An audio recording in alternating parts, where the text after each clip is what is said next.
Ladies and gentlemen, good day, and welcome to Chatha Foods Limited half year and financial year ended 2024 earnings conference call. As a reminder, all participant lines will be in the listen-only mode, and there will be an opportunity for you to ask questions after the presentation concludes. Should you need assistance during this conference call, please signal an operator by pressing star then zero on your touchtone phone. Please note that this conference is being recorded. I now hand the conference over to Ms. Priyanka Oberoi, Company Secretary and Compliance Officer. Thank you, and over to you, ma'am. Thank you, Nirav. Welcome to all our participants around the world. It's a pleasure to welcome you all to the half year and the year ended 2024 financial result conference call. From the management team, we have with us Mr. Paramjit Singh Chatha, Chairman and Managing Director, Mr. Kulbir Walia, Chief Accounts Officer, and Mr. Vishal Singh, Chief Financial Officer. We will begin the call with a brief opening remark from the management team, and then we will open the floor for the question and answer session. I would now like to request Mr. Vishal Singh, CFO of the company, their perspective on the performance of the company. Thanks, and over to you, Vishal. Thank you, Priyanka. Good afternoon, everyone. I'm pleased to present you the financial performance of the company for the year ended 31st March 2024. Our balance sheet position has improved and shows total assets reaching 83.51 crores, comprising of 52.04 crores of current assets and 31.46 crores of non-current assets, and total liabilities of 83.51 crores, comprising of shareholder funds of 57.76 crores and 25.74 crores of current and non-current liabilities. We have improved on our current ratio, and it is currently at 2.6 times. Our debt equity ratio has also improved to 0.4 times in the current financial year against 0.49 times in the last financial year. Our ROE and ROC has also improved to 21.02% and 14.30% simultaneously against 11.95% and 13.43% in the last financial year. In our profitability, our total revenue for the period was 133.83 crores, with a contribution of 90% from the non-vegetarian products and remaining 10% from the vegetarian and plant-based products. So our revenue has increased by almost 12% as compared to the last financial year, and the growth was primarily driven by an increase in the value share from the existing customer as well as addition of the new customers. The operating expenses for this period were at 121.62 crores, and the operating profit margin stood at 12.21 crores, which is 9.2%, and it is an increase of 72.25% over last year's operating profit, which was 7.09 crores.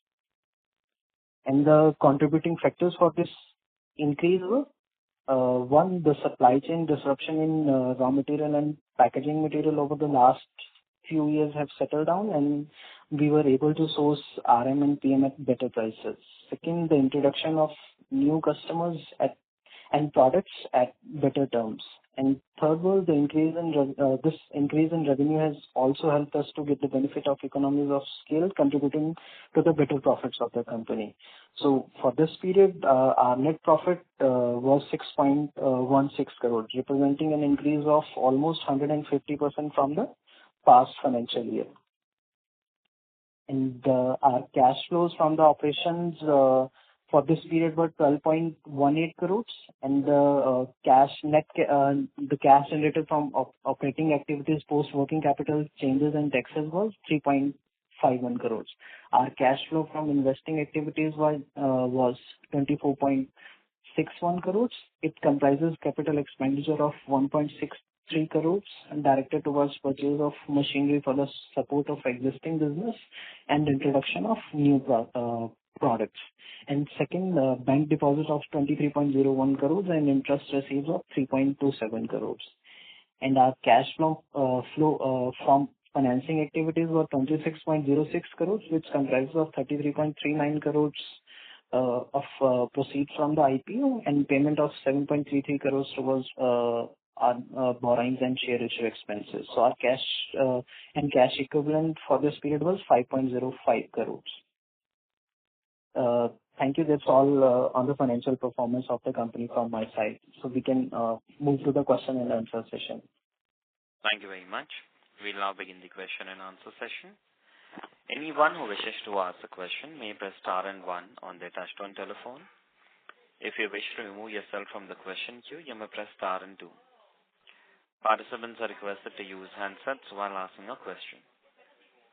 Ladies and gentlemen, we will wait for a moment while the question queue assembles. Participants, you may press star and one to ask a question.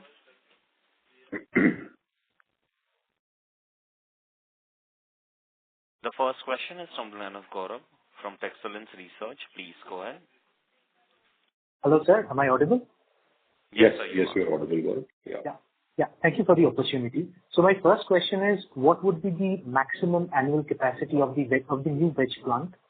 And given the land that is available, what would be the maximum possible capacity in that area if you see large demand? Also, the non-veg unit, your veg unit is moving to the new capacity. So the non-veg unit will also have a larger capacity. So over there also, what would be the maximum capacity? So if you could just explain that. Gaurav, thank you for the question. And the veg unit capacity, the maximum capacity as of now, what is designed on the new land we have, which is around 4 acres. So we are looking at a capacity of 14 to 15,000 metric tons annual at full capacity, operating on 16 hours. And we will still have, this is we are looking at almost a 45,000 square feet construction for this kind of capacity. Plus, we will, for further growth, once these capacities are saturated, so we will have another 25,000 square feet to further enhance the capacities on the new unit. On the existing unit, we have a capacity of around 450 metric tons per month. With the veg unit moving out, it's not a very substantial large veg unit what we have now as of now. It's a small 6,000 square feet veg unit. So yes, we will look at an additional 70 to 75 tons per month of capacity coming in for the non-veg unit as well. Thank you. My second question is, what is the process of getting on board a big QSR? I mean, how much time does it take? And could you just explain me the process? What are the checks that they do? Gaurav, when we look at we are working with two kind of customers. Now, one is when we're working with a large QSR, we're working with a Taco Bell or a Burger King or a Subway or a Domino's.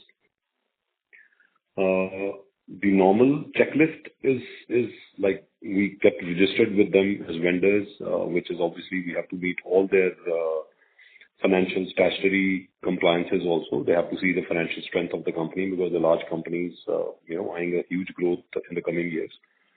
Then we have to get into a food safety audit with them. I'm talking of a new QSR when we are listing with the new QSR. So the primary focus for them to do is a food safety audit. So once the food safety audit is done, that's the time we get registered as vendors. We have to meet the food safety requirements as per their international food safety compliances. After that, the product development process starts. Now, the product development process could last anything from 1 to 3 months, and before the product is approved. So it could be a very quick approval from their side because it's the product is benchmark is both quality, taste, and the pricing of the product, because they already have a benchmark pricing on a product which they want to launch in the market. And so once the product approval is done, then it would take another 1 month for them to do store trials, small store trials, consumer trials. They have to train their teams on the product, how to use the product. So a process would take anything from 1 to 4 months, depending on customer to customer. Thank you so much, sir. Just final question. So when you expand, what are the major machines that get added? In one of the previous con calls, you had mentioned that refrigeration is one of the bottlenecks. So could you just explain for veg and non-veg, how is the machine procured, or what are the types of machines at least? So in the previous con call, I would have been talking of spiral freezers, Gaurav, because our veg unit is small, so we don't have spiral freezers. But in the new veg unit, we are mainly, our 60% capacity is going to come from flatbread lines. We're talking of products like naan, tortillas, malabari paratha, and then we're coming out with a very innovative product, which I won't disclose now, which is a flatbread. It has been rated as one of the, the most popular flatbread in the world. So that's going to comprise of almost 60% of the capacity. Then we are going to come up with ready-to-eat products, which will both be in retort and frozen format. So when we say retort, we're talking of something like what Tasty Bite does for exports with rice.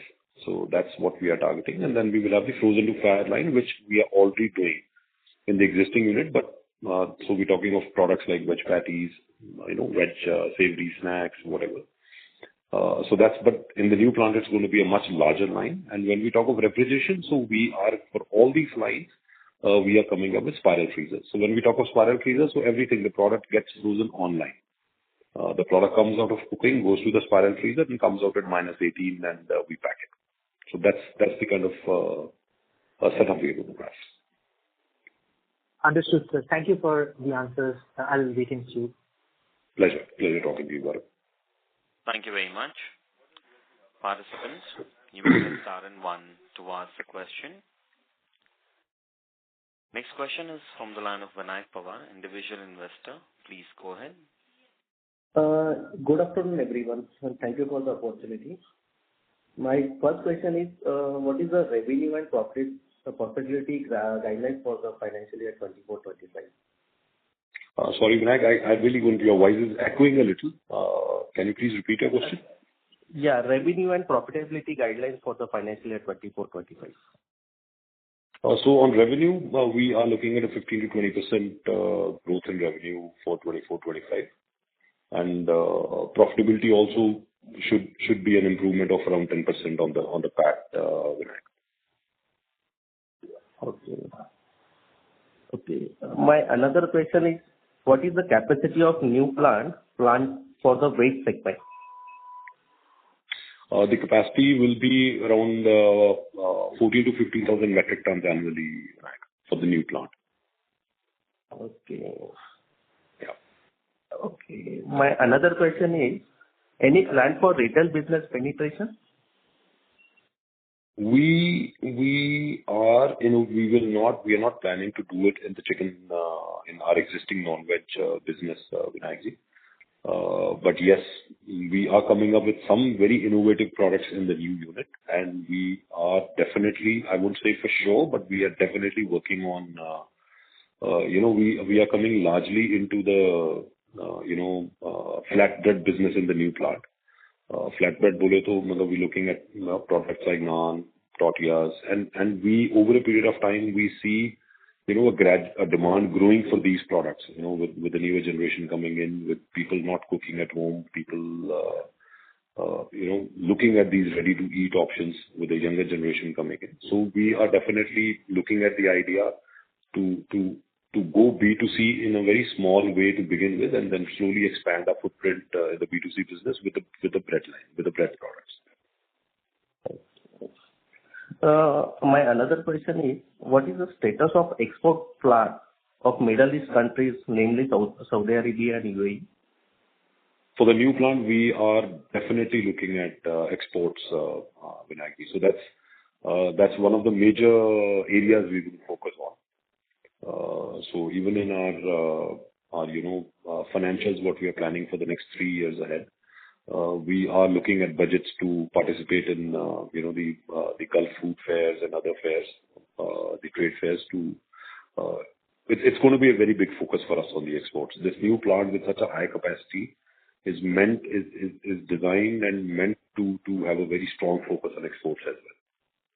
And not only to Middle East, we would be targeting US and the European markets also. Okay. My another question is, what is the margin bifurcation for non-veg segment and veg segment as on date, and what is going to be in the coming future? The margin segment of veg and non-veg is almost the same as of now. But within the new plant, we see a substantial growth in the margin. We've done our research, and we've started doing trials. We've done our research on the flatbread margin perspective, what our competitors are doing. We've done surveys and analysis on that. So there's a substantial growth in margin when we're looking at the flatbread business. My last question is, what is the projected revenue for the projected revenue and net profit combine both the existing facilities and the upcoming plan, say, next 3 years, once the new plant operational for next years? Vinayji, we are by 27, we are projecting to double our revenue. Okay. More than double our revenue, and we're looking at a healthy, 25 to 30% growth in the net profit as well, in terms of percentage. Yeah. Yeah. Thank you. Thank you. Thank you, sir. Thank you. Thank you very much. Next question is from the line of Neil Bail from Engine Capital. Please go ahead. Hi, Mr. Chatha. How are you doing? I'm good, Neil. How are you? Good, very nice. So I just like to ask you, the new plant for which we are, beginning our work should be operational by what timeline in your estimate? Neil, we are very, very, very sure that it should be, the plant should be commissioned by March 25. So this projection that you gave of about 20% of revenue growth is coming from your existing facility? It's totally from the existing facility. So the new plant should be up and going in March. We should give it another, 3-4 months for the trials and, the trials on the machines and get the lines in place. Maybe another couple of months to start presenting calling the customers to the plant, develop products for them. So we're taking a 6-month gap, after the plant is commissioned. And so we're looking at a 6-month revenue coming into that plant. Yeah. So next year, basically, you're getting 6 clean months for 16 months, yes. Yes, 16 months. And if your capacity is going up meaningfully, how much would your capacity go up by exactly from current capacity to when the new plant is operational? Neil, no, sorry, I didn't understand. We're talking about the new unit? Yeah, your capacity will go up by how much once your new facility comes up? Neil, by 27, we plan to touch almost 50% of the installed capacity in the new plant. No, I meant to say, right now you are in your existing capacity, you're at about 7,000 metric ton. Am I right? Yeah. So with this Yes. new capacity that you put on board, you're getting up to 15,000 metric ton, approximately? 15,000 metric ton, yeah. Right. And all of this will be ready by March, right? By March, yes. Right. And in the first, you said you'll take about a quarter or so to do the testing, trials, all those things, and you'll get 6 clean months. What kind of a utilization will happen of your new capacity? The first year, that's what I'm saying. The first year should be around 30-35%. Second year, we're targeting around 65%. Okay. So 25, 26 is around 30-35%. Because, it will take a little bit of time for us to, get the customers on board, start delivering the products. So we're not looking at a very large capacity utilization. So it will be a 30-35% utilization. And then next year, yes, we're targeting almost 60-65% capacity utilization. And this new expansion is largely in vegetarian products, and this is totally vegetarian. And you said in the call earlier that the margins are significantly higher. So what is the kind of a margin differential that you see in the new plant versus your existing plant of non-veg? We see a good, when we talk of operating margin, we see a good difference of around 13 to 14% on the operating profit in the new plant. 13 to 14 percentage points. 13 to 14% increase from the existing operating gross profits. So in terms of a PAT profile, I think your current PAT profile is PAT margin is like 5 to 6%. So this would end up being what kind of a PAT margin? Neil, by if I'm not wrong, by 28, 29, we should double the PAT. In terms of margin? In terms of margin, yes. So like a 10 to 11% PAT margin? Yes, exactly, yes. Okay. So it's basically significantly higher margin than our current. It's a significant thing. So it's two. One, what we see is the margins are significantly higher in this, if I say the grain and the bread trade, the margins are significantly higher. And then we're looking at the export market as well, where the margins are definitely much better than selling it in the Indian QSR, where you're always hard pressed for margins. So exports has a much better margin. So, sir, if we are counting this existing plant and the new plant, it is 15,000 metric tons basically. What would be the peak revenue capacity of both these plants whenever you achieve maximum utilization levels? At that maximum number, what could be the revenue number that we can achieve as a company? It'll be three times plus of our 24 revenue. The 24 revenue, if memory serves right, about 150 crores? 24 was 133. 133? 133. 3x of 133. So something 3x like of 133. 400 crores approximately is the maximum revenue. Yeah. Yes. With like a 10-11% kind of a PAT number is what we can achieve at that point. Yes. And sir, then if that's the case, and if this happens in next 3 years, when can we go for the next round of capacity expansion? At what point do you think it will be right for the company to do that?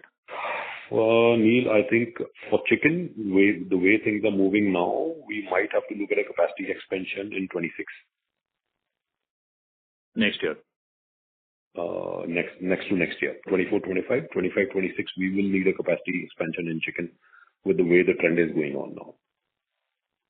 And for the bakery and vegetarian kind of items, when would you like to go for the capacity expansion there?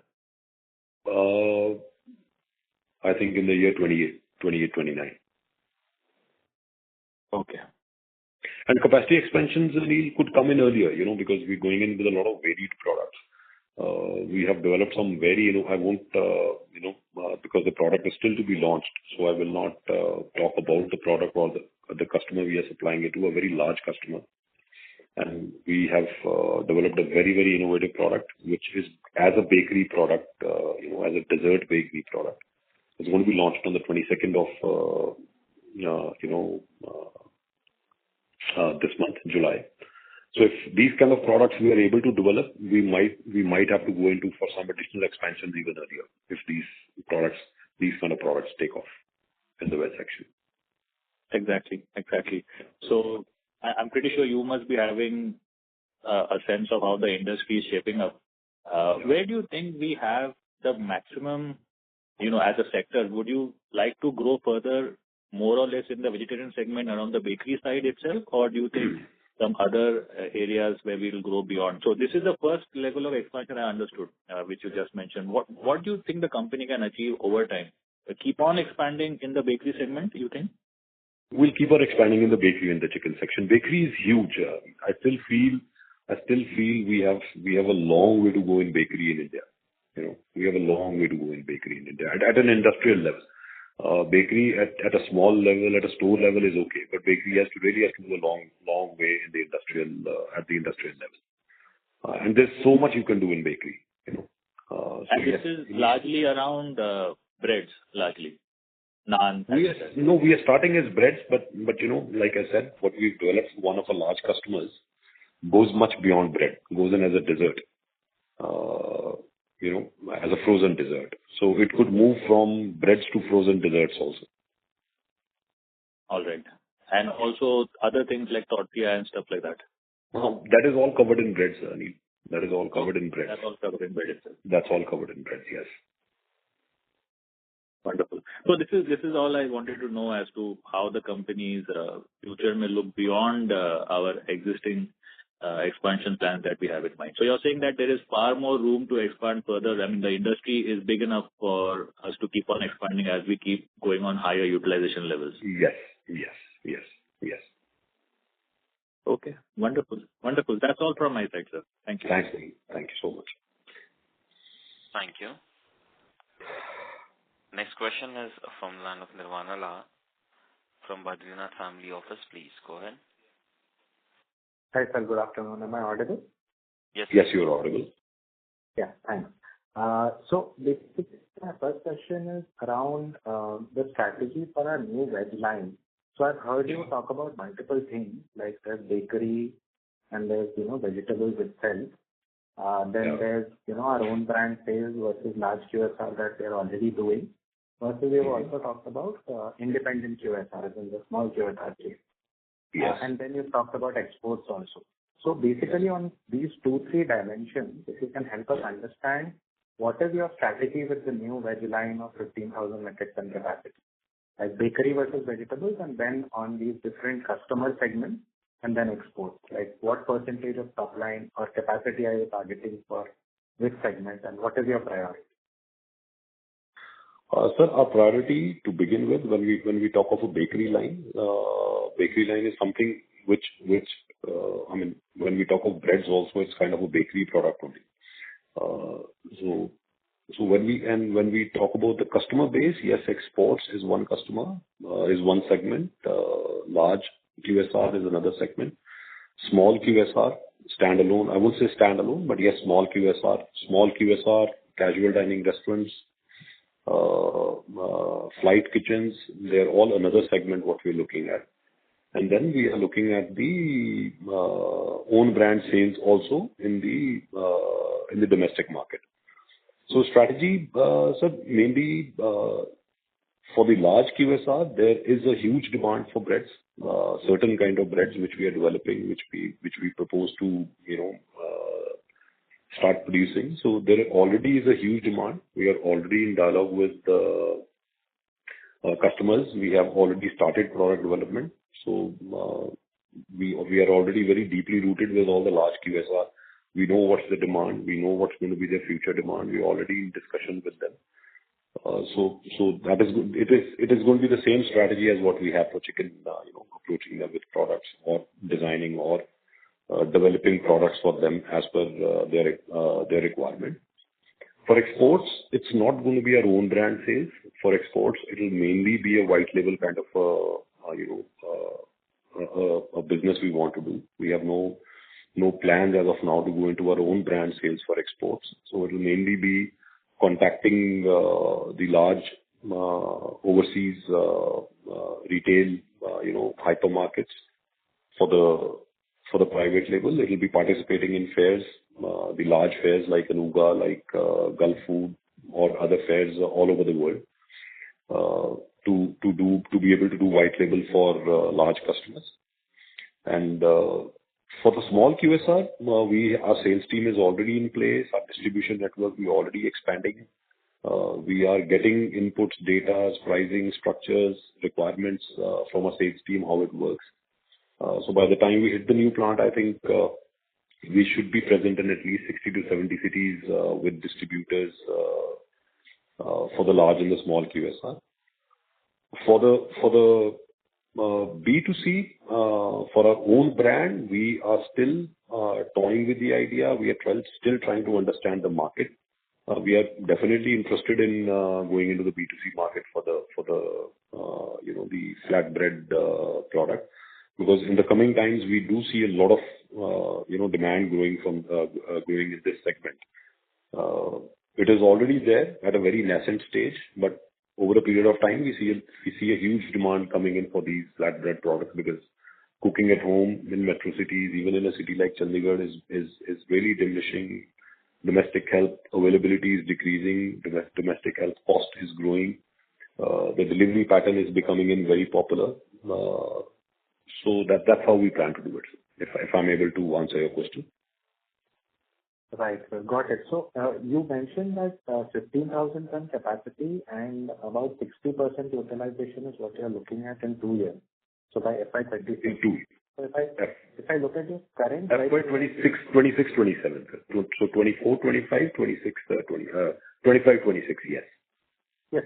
So FY26 is what you said. Like last year will be around 35%. Second year you're hoping to reach around 60%. Yes. So if I look at current veg realization, that's about 220 rupees a kilo. So if I put that number on a 15,000 ton and 60% utilization, that's about 200 crores. So is this number accurate, or because of bakery is this number changing? Sorry, sir, your voice is echoing a little, sir. I mean, some things I'm not able to make out. Hello? Yeah. Am I You're audible, sir, but your voice echoes a little. Some part of your questions I'm missing. Hello. Nirvana, can you Sir, am I speak to the audible now? handset? Yes, yes. Yes, now you're better. Now it's better, sir. It's better. Yeah. Sir, my question was, you said on a 15,000 ton capacity and Yeah. 60% capacity utilization, if I basically apply your current realizations in the veg segment, which is around 220 rupees a kilo, so the total revenue from the new plant seems to be around 200 crores. Is that assumption correct? Or because No, you're introducing no. bakery, are those numbers changing significantly? The numbers are changing, sir. The per unit sale. So the per unit sale on the bread is going to be much lower. The per kg sale is going to be much lower. Then we're going into the ready-to-eat section, where we are already in dialogue with a few customers for retort rice to the US. That is also much lower. So these numbers are averaging between 90 to 115 rupees per kilo. Okay. And so on an average, The 221 is, yes, that business will also be there. But then there is a substantial amount of business which is coming in as a 95 to 115 rupees. Like a naan would be like 135, a tortilla would be like 90 rupees a kg. So we are ranging in that also, and that is quite a large. We're looking at a 50-60% capacity from coming in from these breads. got it. And the remaining would be from the existing 220 rupees per kilo kind of vegetable product. Sir, it would be slightly lower again there, but when we're looking at 220, we're looking at a lot of plant-based products also, what we were doing, like the ones we were supplying to, Blue Tribe and Shakahari. But sadly, their volumes are not growing. And once we put up a large frozen to fry line, so we will go in for products like aloo patty with Burger King or some other customers. So, I mean, that ratio will also come down slightly. Got it. So can you help me with what the average realization will be for this 15,000 ton plant? Around like 120, 125 or? It will be slightly more than that, sir. Okay. And what kind of margins are you expecting to make on this plant? So currently your overall margins, EBITDA margins are around 9%. So will the margins be higher here? Substantially higher, sir. Substantially higher because one, it's going to be a very large volume-based production instead of a batch production, what we're doing in the chicken line now.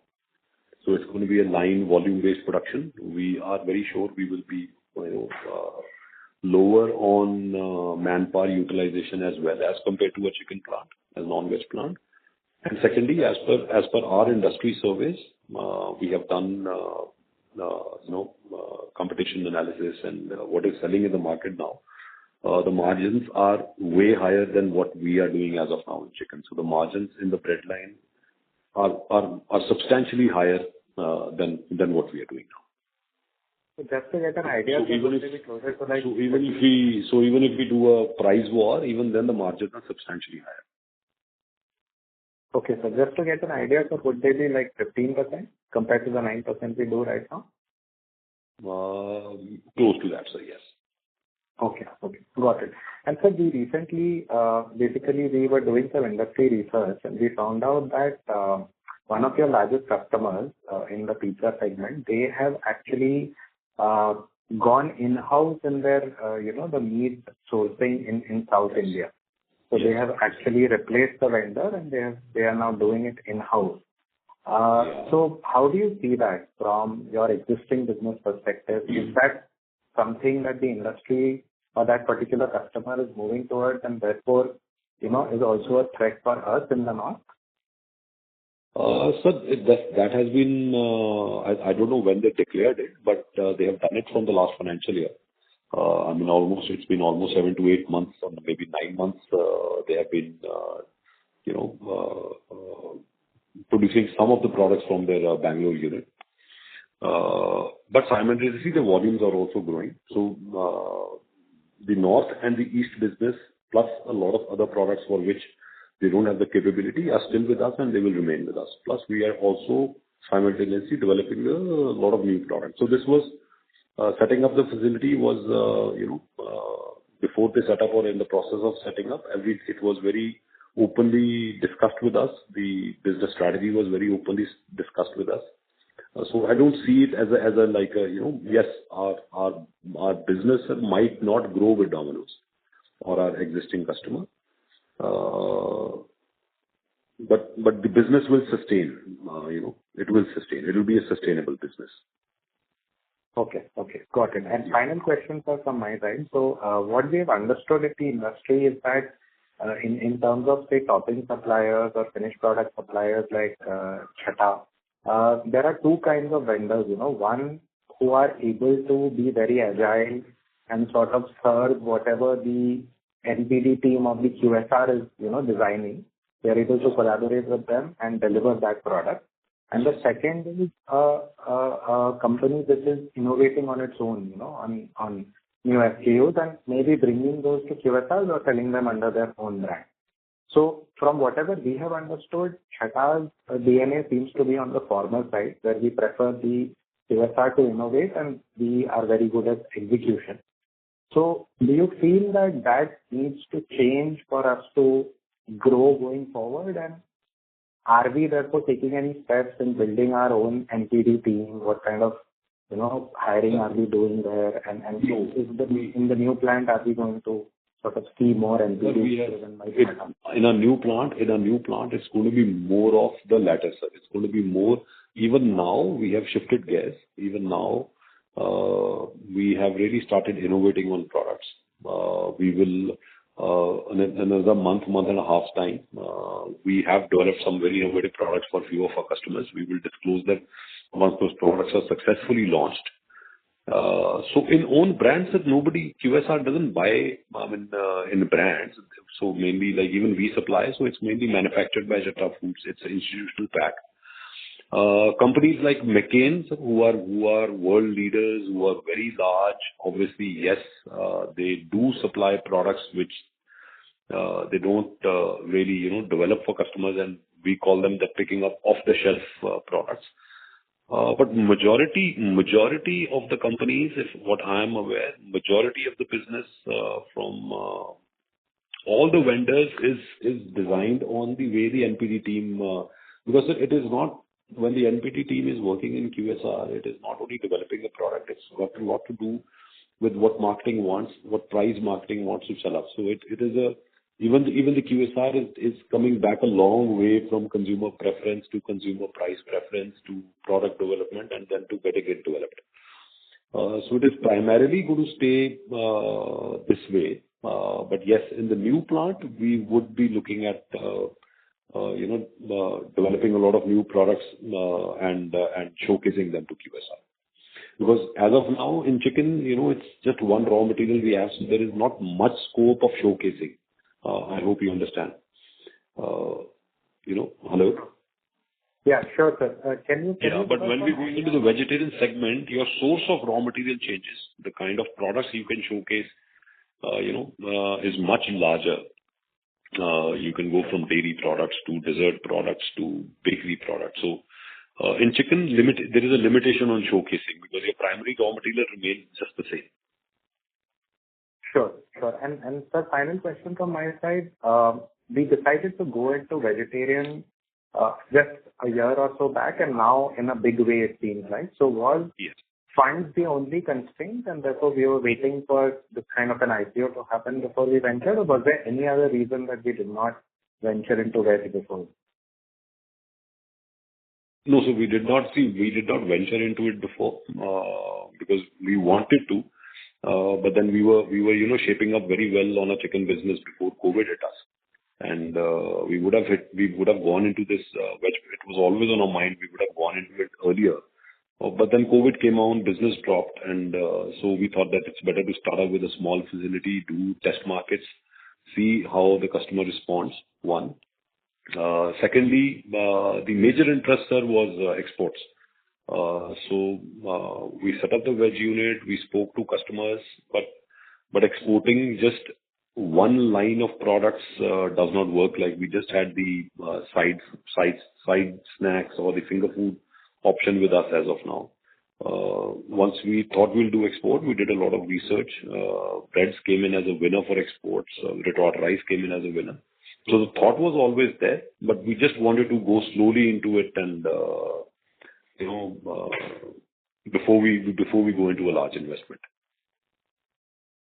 Got it, sir. Thank you so much for your patient answers. I'll get back on the queue for more questions. Thank you. Thank you so much. Thank you. Next question is from the line of Pawan Kumar from Shade Capital. Please go ahead. Pawan Kumar, may I request to unmute your line and go ahead with the question, please?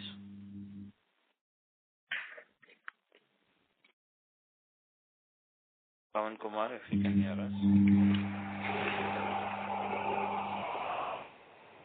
Due to no response, we move on to the next participant.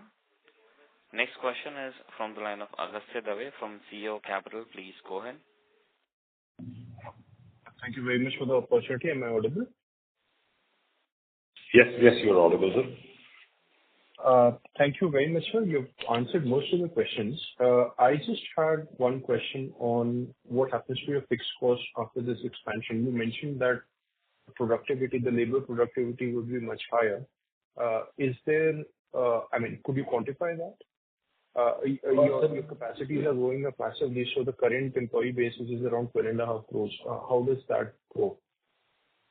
What I was saying was that in chicken, in our current business of non-vegetarian, so we are more, this industry in India is more of a batch process, kind of a production. Yeah.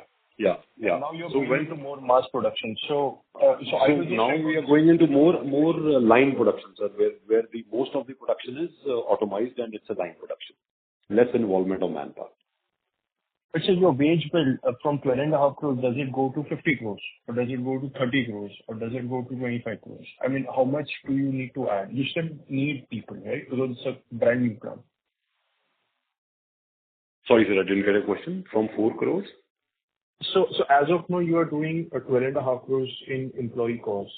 So you're adding such a huge capacity, you're tripling your capacity, right? In terms of sheer volumes. But Yeah. I understand that the new capacity will be much more automated in nature. So Yes. I'm just trying to understand the fixed costs. How do they move? Will you need to double your employee strength, or a 50% increase will be more than enough? What happens to your employee costs? Because that's a substantial cost, right? If you look at the labor, I think it'll be a close to a 50% increase in the manpower, not more than that. At full utilization, sir. At full utilization. At full utilization, yes. Okay. Sir, my second question, I'm not very familiar with your company because obviously you're very recently listed, and I don't have all the past financials. Sure. Based on what I could get from the DRHP, I was just wondering, how do you tolerate the volatility in chicken prices?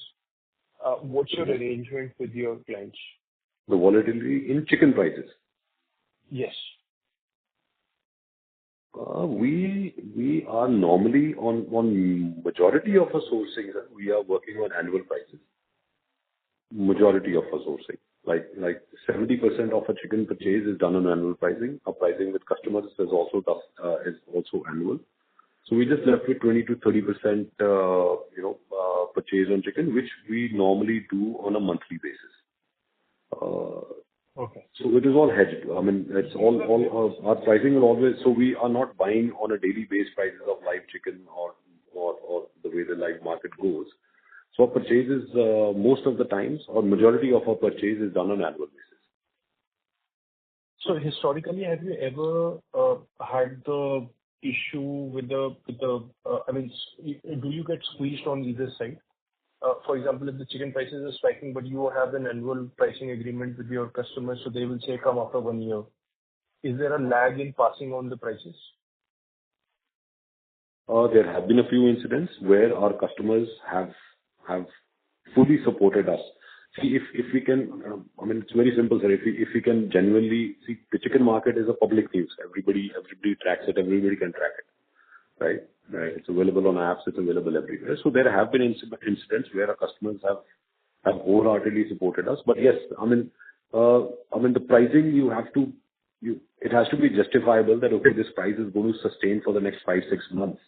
Otherwise, chicken prices, volatility on a weekly basis or a daily basis is something we cannot go to them every day or every week or every month, for a price change. But yes, if some maize prices or soya prices have gone up, or the DOC prices, or there's some disruption in the supply chain, some disease coming in the hatcheries, and where we have been able to convince them that the chicken prices are going to remain like this 4 to 5 months. So there has been an arrangement. Till the time the prices are high, we will give you the support, and the prices come back, we will come back to the original price. So these incidents have happened. Yeah. Right.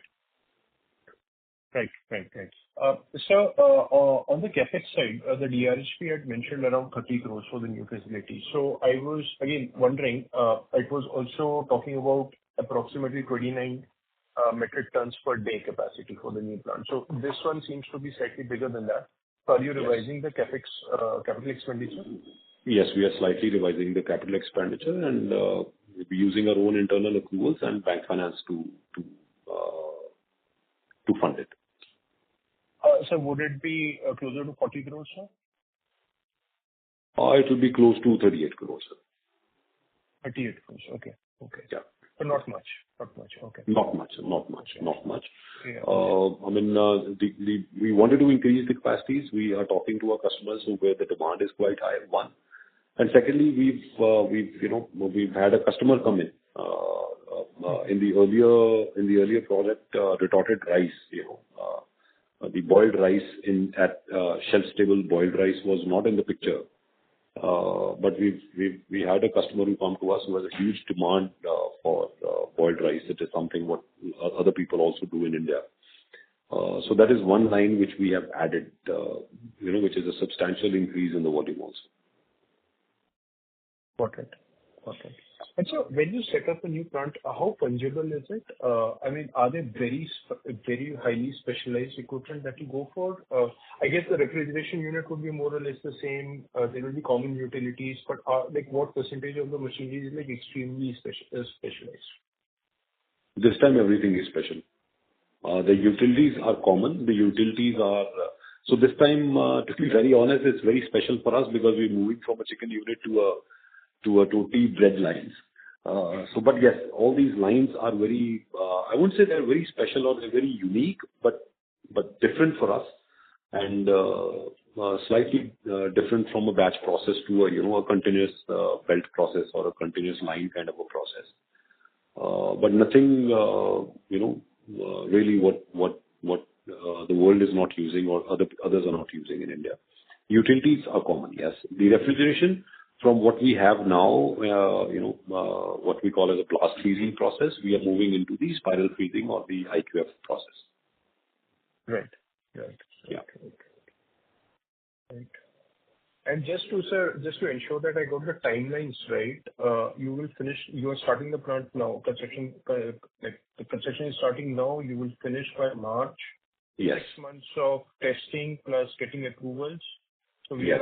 are approaching September of next year. Yes. CY25.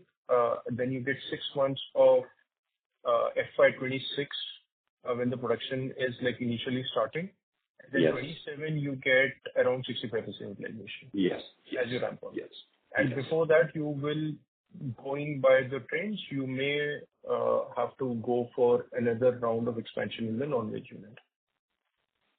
Yes. As the trend is on the demand, we might have to increase our chicken capacities. Yes. Would you go for a similar scale of increase, say, from 5,500 tons to 15,000, or would it be slightly smaller? It's too early to predict that. I got it, sir. I got it. Yeah. Thank you very much, sir. All the best. Thank you. Thank you so much. Thank you. Next follow-up question is from the line of Gaurav from Excellence Research. Please go ahead. Hi, sir. Am I audible? Yes, you are, sir. Yes, sir. So I had a question, in case there is some chicken-related disease, epidemic disease, flu and all, what is the general strategy for you? Especially, expecting kind of to be very sources honest, none from a same region. Hello? Yeah. Can you hear me? Yes, now I can. Your voice was disrupted for a minute. Now I can hear you. So see, if there is a widespread pandemic, like we had COVID in chicken, I mean, there's nothing much you can do about it. But regional flus do keep coming and going. I think region-based flus, bird flus as we call them, or influenza, avian influenza, it keeps coming and going every year. So, I mean, it is almost coming region-based. It becomes a pan-India kind of a pandemic, sir. I don't think we can have any backups for that. Understood. Yeah. Thank you.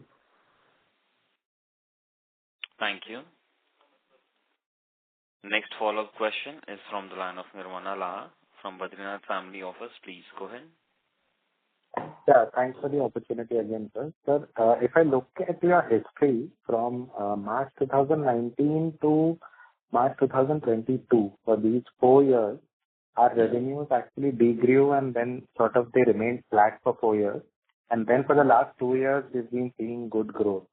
So if you can tell us what happened during those 4 years and why are we seeing growth again? Sir, it was COVID. These were the COVID years. Okay. So even the degrowth from March 2019 to 2020 also, I mean, we degrew a little bit. So that was pre-COVID. So any particular reason for that, or that is normal in this business to not grow year on year? To grow year on year, sir? Sorry? No, sir. I meant even before COVID. So in March 2019, our revenues were about 90 crores. In March 2020, we were at around 85 crores. So we were flattish even in that year. So that was pre-COVID. So that was just like, I mean, nothing special happened in that year, and that was part of normal business. So there was nothing special. No. I really am not able to recall that period, to be very honest. What was the reason? I mean, if I could, think about it and go back to why it happened, I can personally, get in touch with you and explain that. But as of now, I really don't have the right reason for it to fix it. It's almost been 6 years on that. Sure. After that, it was purely COVID, and because during COVID, practically all the QSRs were shut down. Took a long while for them to recover. Understood, sir. And I missed one answer that you gave to a previous participant who was asking that our capacity is becoming 3x. How is our fixed cost going to go up? I missed your answer to that. So the fixed cost is not going to go up substantially. We were talking about the labor involvement there, labor cost there. Yeah. So, the answer was that our labor cost will go by 50 to 60%, from our current. I won't say the labor cost. I would say the labor demand. Like if we have 100 people now, it could be 50, 60 people for the new plant because that plant is mostly automatic. Labor cost is slightly difficult to say because the minimum labor wage and everything keeps changing. So the manpower requirement is what we're talking about. Sure. At peak capacity for the new plant, the incremental demand will only be 50-60%, you're saying? 60%, yes. 50 to 60%, yes. Okay. And in terms of depreciation, sir, so this 38 crores, if it's possible for you to give us some idea of over how many years this capitalization will be depreciated? Mr. Wali, are you there? Can you answer that question, please? Yes, sir. So it will be normally on the 15 years and building would be for 30 years. The plant and machinery, it is 15 years, and for building it is 30 years. Okay. And how much of the 38 crores is building? Building is around 6.5 crores. And all the rest is plant and machinery? No, it's 4.5 crores is land, and the rest is machinery and some utilities also. Plant, machinery, and utilities. Yeah. So basically, plant and machinery. So basically, plant, machinery, and the supporting utilities. Sure. The boilers, the generators, yeah. Got it, sir. Thank you so much, and wish you all the very best. Thank you, Gaurav. Thank you so much. Thank you. Thank you. Participants kindly restrict to 2 questions per participant. Next follow-up question is from the line of Dharmal Shah, individual investor. Please go ahead. Hi, sir. Thank you for this opportunity. More on the customer concentration. Dharmal, sorry to interrupt you. Can you speak through the handset, please? Just a sec. Yeah, is it audible now? Thank you. Yes. Much better. Yeah. So my question is more on customer concentration. If we look at your PPT, almost 75 to 80% is from two customers. Yeah. From a risk management perspective, I mean, how do we try to this customer concentration? Because much of our performance would be dependent upon how their performance would be. So you're absolutely right. But next year, you will see, and even now, the customer concentration is much widespread now. We have acquired new customers, we have acquired new businesses, so the customer concentration is not up to 80% now. There's a lot of reduction in that percentage. Okay. Yeah. But I mean, 3 to 4 years down the line, how much the top two customers would come down to around? They are down by almost as of now, as I speak on today, they are down by almost 20%. Okay, got it.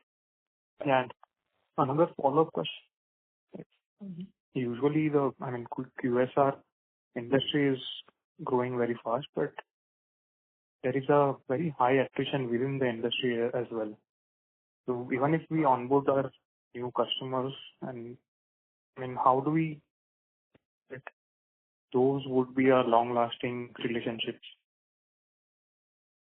Sir, to be very honest, all our relationships have been very long-lasting. All our relationships have been very long-lasting.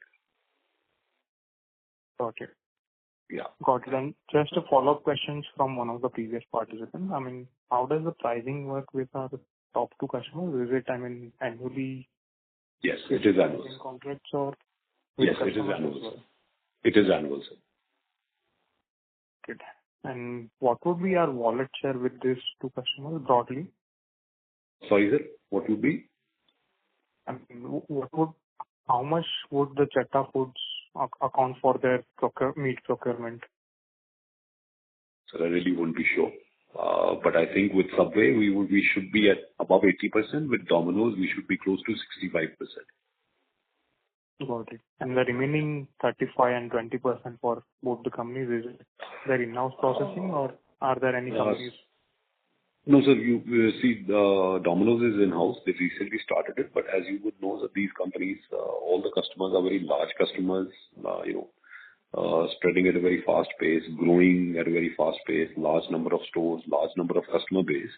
So that is something I totally agree with our customers and these companies that a single vendor dependency is not good for them to have. So obviously they have to do their risk management, which is very well accepted by us. Got it. So just to, if you can name few of them, are there any companies in India which are, similar of your size or maybe?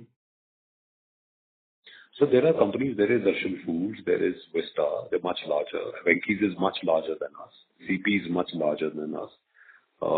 In terms of companies as whole, they're much larger companies than us. Darshan Foods is our size. Republic of Chicken is our size. Got it. Yeah. Thank you. Next question is from the line of Pawan Kumar from Shade Capital. Please go ahead. Sir, I'm audible. Can you hear me? Pawan, your voice is breaking. Can you speak through the handset, please? Yeah, is it clear now? Yeah, please go ahead. Yes. Can you give some sense of your export market, like what sort of targets you have, maybe some color on this, maybe next 2-3 years, what sort of percentage revenue you'll be getting from export market? Sir, I can't comment on that. I really can't comment on that as of now. The plant has to come up, the product has to come up, so it's a little difficult for me to comment on it as of now, sir. And when we'll start seeing like this orders showing up, maybe this year, like what is the timelines for this? No, sir, this year the plant only will come up. By next year March, the new plant only will come up. So then after that, we're looking at a good 6 months timeline. So once the plant is commissioned, we'll have to do trials. We'll have to run the products on the line. We'll have to standardize the products. So we are looking at by after September next year, sir. Okay. And so secondly, for this plant-based meat products, can you give some color what sort of market scenario you are looking into? What sort of opportunity in this particular segment? So plant-based meat products in India are not taking off, but exports, yes, there is a demand coming in. Some of our customers also, whom we are supplying to, are exporting. So the European market is growing, not at a very, very fast pace as it was expected to grow, in 2021 or 2020 or before that. But the market is definitely growing in the European markets and in the England market. So we plan to target that market once a new facility comes up. But if we talk about it in India, there is not a very huge demand coming in. It is quite a low demand coming in as of now. Okay, sir. These are my questions. Thank you. Thank you and all the best. Thank you. Thank you very much. As there are no further questions, I'll now hand the conference back to Ms. Priyanka Oberoi for closing comments. Thank you. Thank you all for joining us today. As we concluded this conference call, making the financial year result 2024, I would like to take a minute on the behalf of Chatha Food Limited to express my gratitude to each of you for your active participation, insightful contribution throughout our discussion today. We are always grateful for the continued support and trust for our investors, our clients, and our team members. Together, we have the strength to overcome the challenges and seize opportunity in the month ahead. Thank you all for your ongoing dedication and unwavering support. Let us make this conference call a productive session, setting the stage for the strong finish to the financial year 2024. Over to you, Nirav. Thank you very much. On behalf of Chatha Foods Limited, that concludes this conference. Thank you for joining us, and you may now disconnect your lines. Thank you. Thank you, Neerav. Thank you. Thank you.